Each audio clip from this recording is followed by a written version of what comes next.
All right, so the fourth major concept that we're going to set up in 299, we talked about electric forces, electric fields, electric potential energy, and now we're going to come back and talk about electric potential. And we're going to set up electric potential by thinking about what we talked about with the electric field. We said there's something called the electric force that is an interaction between two charges. But if we divide out the impact of one of those charges, we're left with the electric field, which tells us how some source charge influences the space around it. So the force depends on both a source charge and a test charge. The field only depends on the source charge. So the idea is that we take the field is created by a source charge, and then we probe it with a test charge by seeing how it's influenced by an electric force. We're going to set up the same sort of definition for electric potential. You guys talked in class about the electric potential energy, the change in the electric potential energy, and again, that depended on two charges. And so what we're going to do is we're going to divide out the impact of the test charge and be left with the electric potential. So in the same way, the potential energy depends on both the source charge and the test charge. But the potential depends only on the source charge. And one of the things to be explicit about right up front: potential, change in potential, potential difference, voltage, those are all ways of saying the same thing. Potential energy, on the other hand, is a very different thing. So once you tack energy on the end, you're talking about something different. It requires two charges. The potential only depends on the source charge, and again is telling you about how that source charge influences the space around it. The units for potential, well, if we think about our equation, the units for potential are going to be given by the units of potential energy divided by the units of charge. So the units of potential energy are joules, the units of charge are coulombs. So one way to think about the unit is joules per coulomb. Another way to think about it is, well, that's just given another name called the volt. And so this is part of why we will often refer to the potential as the voltage, because we're basically playing off of that unit. Now, you defined the change in the potential energy in terms of a work done by a conservative force, and so you had negative some integral from an initial position to a final position of the dot product between the electric force and your infinitesimal little steps dr as you moved from where you started to where you finished up, as you moved your charge around in space. And all we're doing is saying we're just going to divide out the influence of the charge that you're moving around. And so again, this gives us force divided by charge. That's the electric field. So the change in the potential is given by negative the integral from some initial position to some final position of the electric field dotted in with your tiny little steps dr. And so again, what this is telling you about is it's telling you in some sense about how you're moving either with or against the electric field as you move around some source charge. So you set up this equation in class that said the change in the electric potential energy due to point charges can be calculated this way. So as you have 2 point charges Q1 and Q2, and you start to move them around relative to each other, how you're changing the potential energy is given by this equation. So K, Q1, Q2 over this term in parentheses, which is 1 over the final distance between the charges minus 1 over the initial distance between the charges. So thinking about our definition, basically we get the change in potential due to a point charge by taking this equation for the change in potential energy due to point charges and dividing out one of those charges. So all we're going to do is, instead of calling it Q1 and 2Q, we're going to rename these Q source and Q test. And you see that Q test, that test charge, cancels right out. And so I'm left with an expression that says, as you move around in the space around some source charge, how the potential is changing is given by this equation. So in terms of this equation, well, if we think about, now this is your initial distance. How far away are you from the source charge? This is at the end, your final point, how far away are you from the source charge? And if you've moved away from the source charge so that your final distance is larger than your initial distance, then this quantity within the brackets is actually negative. You're taking 1 over something big minus 1 over something small. That's going to give you something that's negative. And so whether or not the change in potential is negative or positive, K is just a positive constant. This term, as we move away, is negative. So whether our delta V term is negative is going to depend on the sign of the source charge. So if we have a positive charge, positive K, positive source charge, negative term in parentheses, then what that shows us is that as we move away from positive point charges, we actually decrease the electric potential. As we move towards positive point charges, we increase the electric potential. If I flip it around so that QS is also negative, so now I've got positive K times negative Q times this negative value within parentheses, if I move away, that tells me that moving away from a negative point charge increases the electric potential. If I move towards a negative point charge, it decreases the electric potential. So in some sense, the easiest way to think about this is that positive charges sit at the top of a hill. And so as you move away from a positive charge, you're moving downhill in either direction. Negative charges sit at the bottom of a well. And as you move away from negative charges, you actually are in the process of climbing back up the well. And that's all this statement's telling us. So moving away from a negative charge increases the electric potential. So if I think about, say, this charge here, and think about the electric field that it generates out at this point P, well, the electric field, if it points towards my source charge, then this source charge must be negative. So if I want to think about what would happen if I released a test charge here, well, the first thing that occurs to me is, well, that's going to depend on what the sign of the test charge is.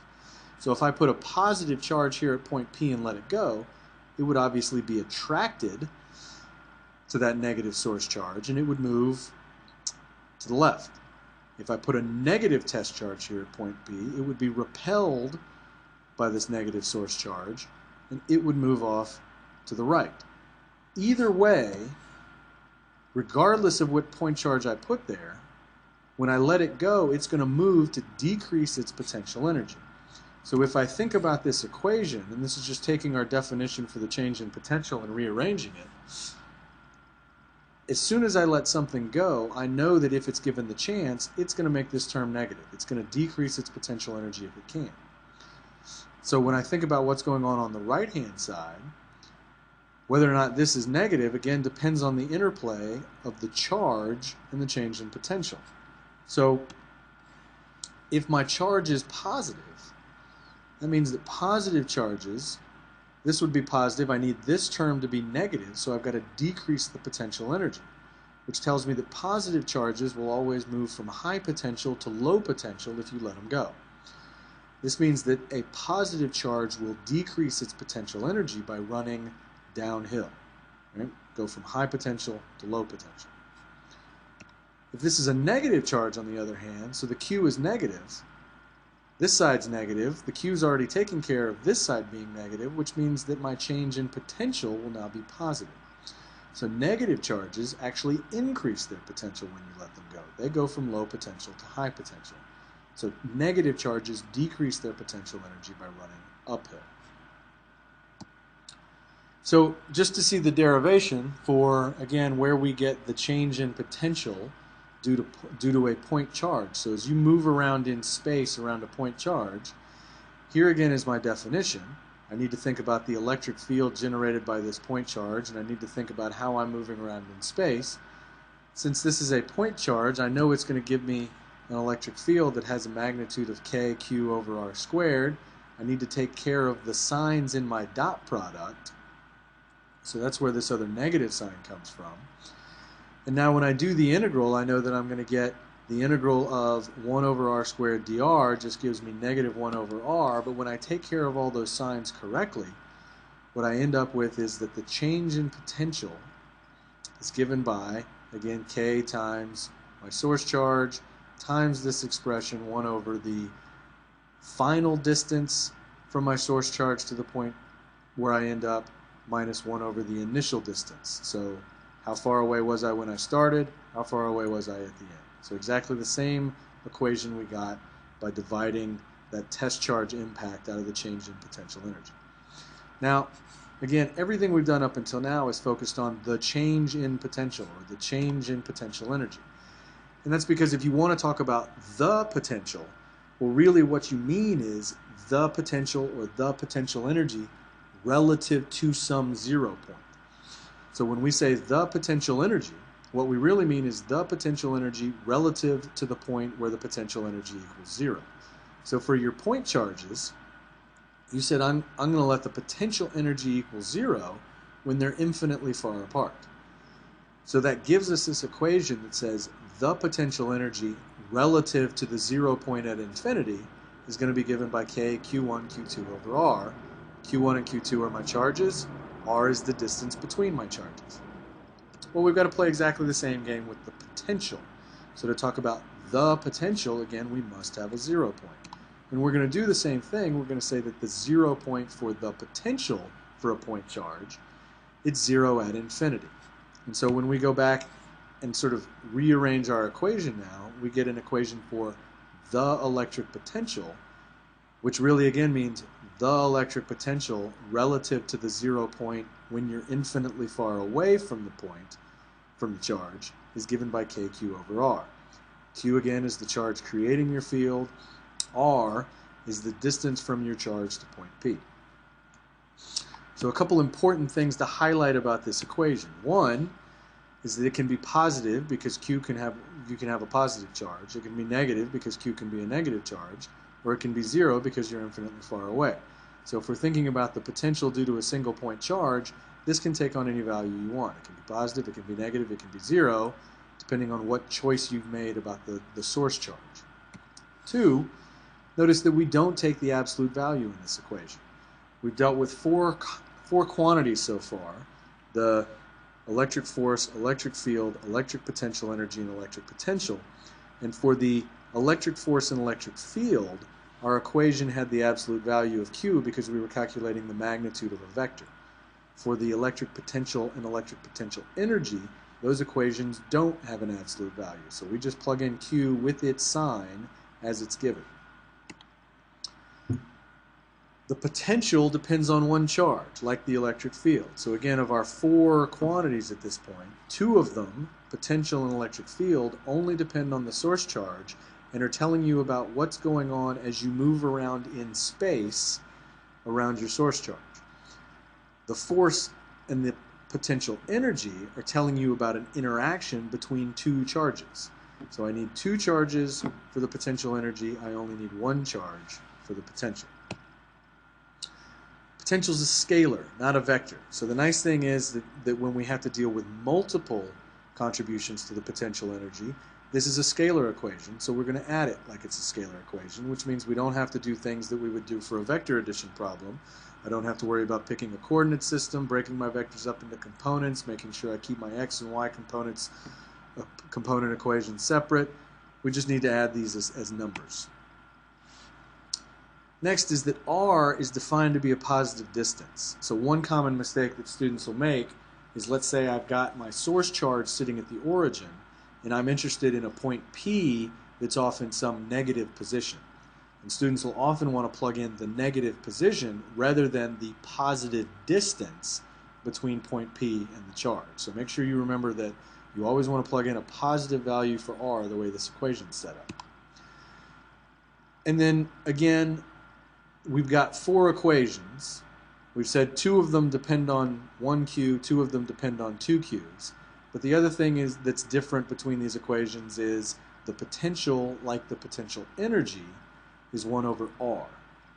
The force and field equations are 1 over R squared. So just make sure that you've got the right exponent in your denominator based on whether you're calculating potential or potential energy on the one hand, 1 over R, or force or field magnitude on the other, and that's 1 over R squared. So if we do have multiple charges, so I need to think about the contribution to the potential at point P from 2 charges Q1 and Q2. Well, the nice thing about the potential being a scalar is that this is just a simple addition. So I just add up the contribution to the electric potential from charge 1 at point P plus the contribution to the electric potential from charge 2 at point P. So this is going to give me one term, KQ1 over R1, plus a second term, KQ2 over R2. And so I just add these up as scalars if I have multiple point charges.